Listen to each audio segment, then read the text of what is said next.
পয়গম্বর দাউদ আলাইহিস সালাম মজলিস যখন শেষ করে দিয়েছে, লোকটা বের হয়ে গিয়েছে। বের হওয়ার পরে ওই লোকটা দ্বিতীয় দিন আবার এসে দাউদ আলাইহিস সালামের মজলিসে বসে আছে।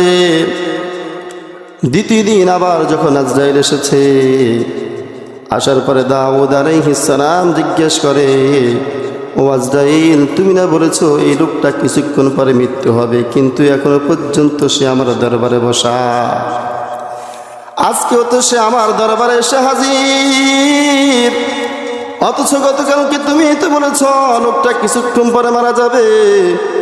আজরাইল বলে, আমারও তো একই প্রশ্ন ছিল আল্লাহর কাছে।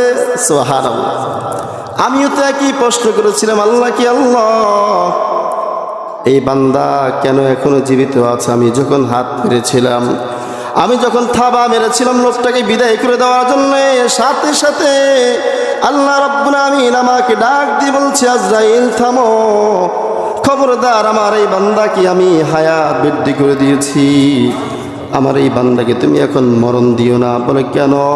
বলে, তুমি দেখো নাই পয়গম্বর দাউদ আলাইহিস সালামের মজলিস থেকে যখন এই লোকটা বের হয়েছে, বের হওয়ার পরে তার সামনে একটা ভিক্ষুক এসে হাজির হয়ে গিয়েছে।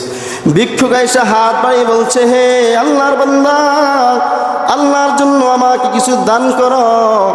সে নিজেও জানে না তার পকেটে কয় টাকা আছে, পকেটে হাত দিয়ে যাইছিল, তাই বের করে ভিক্ষুককে দিয়েছে। তার পকেটের মধ্যে মাত্র 6 দিরহাম ছিল, সে নিজেও জানে না। 6 দিরহাম দেওয়ার সাথে সাথে ভিক্ষুক দোয়া করলো, আল্লাহ তোমার ওমরের মধ্যে বরকত দিক। সুবহানাল্লাহ, আল্লাহ তোমার হায়াতের মধ্যে বরকত দান করুক।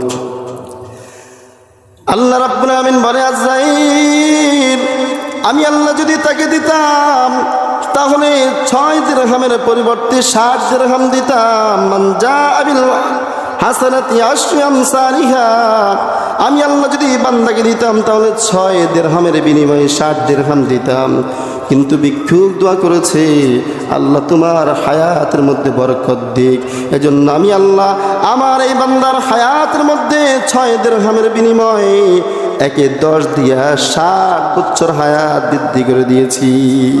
সুবহানাল্লাহ, এই জন্য আজ পর্যন্ত আপনার দরবারে বসা। সুবহানাল্লাহ।